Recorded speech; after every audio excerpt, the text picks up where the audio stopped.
ku doorsan saacado aad murugooto mid aan dhammaad lahayn nolosha oo dhan. Qofka aad jeceshahay qaladaadka dhexdiina ka dhacaya waxay sababi karaan inaad saacado ama maalmo murugo ku kala maqnaataan, balse ha ku doorsan saacadaha murugada ah mid ka sii dheer oo ah nolosha oo dhan. Micnuhuna yahay ha kaga tegin qofka aad jeceshahay qaladka yar ee dhexdiina ka dhacay, una adkayso saacadaha murugada ah, waayo uma adkaysan kartid nolosha oo dhan inaad murugooto. Lamaanaha isjeceli kuma kala tagaan hal qalad iyo wax ka badan, waayo waxay og yihiin in aysan kala tegitaanka ka dhaxlayn waxaan murug iyo walbahaar nololeed ahayn. Lamaanaha isjeceli in midba cidlo ku murugoodo waxa ka door bidaan in ay isku ag murugoodaan iyagoo dhabta isku haya, waayo waxay og yihiin in aanu tafaraaruqu keenin nolol dhisan, nolol burburta mooye.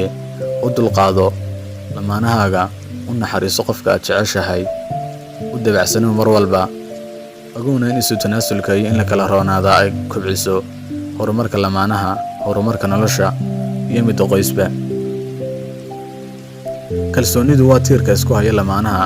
Is-aaminaadu waa isku dhiibashada qalbiyada, nafaha, nolosha. Daacadnimadu waa hubka ay lamaanuhu kula dagaalamaan shakiga iyo masayrka. Jacaylku waxa uu saldhigaa marka uu lamaanaha dulqaadka iyo naxariista iyo isfahanku dhexdooda yimaad. Hal qalad iyo wax ka badanna uma arkaan lamaanaha isjeceli wax kala fogeyn kara, waayo jacaylkooda ayaa ka awood badan. Waxayna og yihiin in aanu kala tegitaanka iyo kala fogaanshuhu keenayn nolol waarta oo kala maaransiisa.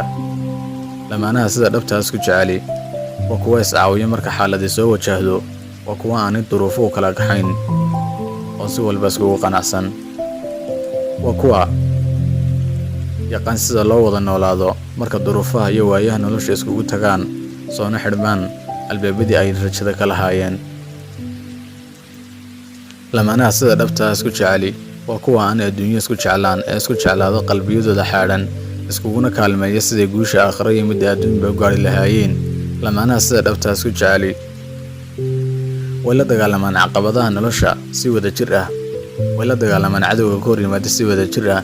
Lamaanaha sida dhabta isku jeceli waa kuwa dhan uga soo wada jeesta dhaleecaynta iyo dhaliisha ay ku hayaan bulshada ku hareeraysane, umana joojiyaan hadallada xanafta leh ee ka hor imaanaya guushooda, umana dhegdhigaan waxay hareerahooda ka leeyihiin dadka ka xuni. Lamaanaha sida dhabta isku jeceli waa kuwa isku qarsada sirtooda oo ilaaliya sharaftooda, si walba oo dhib dhexdooda uga dhacdana aan tusin dadka si aan loogu tilmaamin qaar daciifa.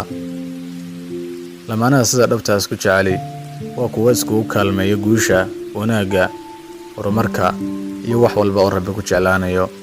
Lamaanaha sida dhabta isku jeceli waa kuwa aan ku mashquulin dhaldhalaalka adduun iyo isbedelada ka dhacaya kownkan, keliya waa kuwa ku qanacsan noloshooda. Wax walbana waa isku jecel yihiin, si kasta oo ay yihiinna waa isku jecel yihiin. Inta uu jacaylkoodu dhexdooda ka taagan yahayna lagama yaabo inay kala tagaan. Jacaylka dhabta ahi ma dhammaado weligii.